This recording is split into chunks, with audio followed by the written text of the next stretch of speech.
Let's make a chocolate croissant sourdough loaf. Start with 100 grams of active starter and just get that last little bloop in there.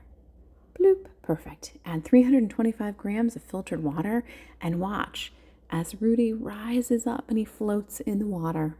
That's how you know your sourdough is ready. Go ahead and give that a mix and then add in 500 grams of bread flour. To that, add in 10 grams of salt. And then go ahead and give it a mix, either with your hands, a wooden spoon, a Danish dough whisk, and it's going to start to look like a shaggy dough. And from here, you're going to start a set of 4 stretch and folds. This is what Rudy looks like after the first set. And from here, you're going to add in 1 stick of shredded butter. And it's now that you're going to complete the second of your 4 sets of stretch and folds. And I generally do these every 30 minutes. Turn that bowl a quarter way around. Stretch that dough, fold it in until that butter starts to really incorporate into that dough. This is what it looks like with your final stretch and fold. So I've already done 3.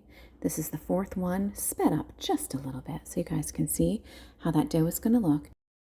And you're going to set that dough aside and let it rest for just about 30 minutes. From here, it's time to shape your dough. Lay that dough out onto a floured surface in as rectangular a shape as you possibly can. And because we're adding chocolate chips, now's the time.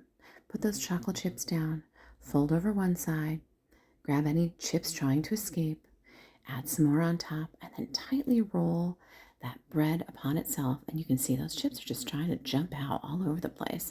And I'm just stuffing them back in as I roll that together. Pull it tightly towards you. Stick any additional chips inside. I'm going to tuck that one in. Couldn't quite find it. Tuck it in. Tuck in one last chip. And then we're going to set that aside for another half an hour. Do a final shaping. Just stretch and pull that dough towards you. You can start to see that it's getting a little taut on top and those chips are shining through. Throw it upside down in your Banneton basket in the refrigerator overnight for cold proofing. And in the morning, it's going to look like this. Grab a bread sling or a piece of parchment and flip that dough out on top.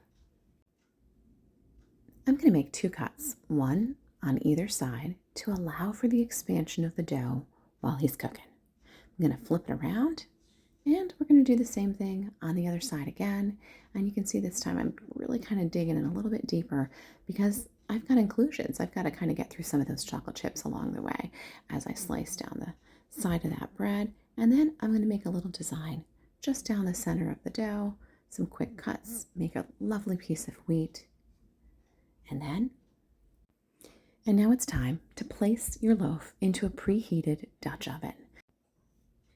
I bake at 425 and I'm going to add an ice cube under each side of the sling so we've got that steam coming up.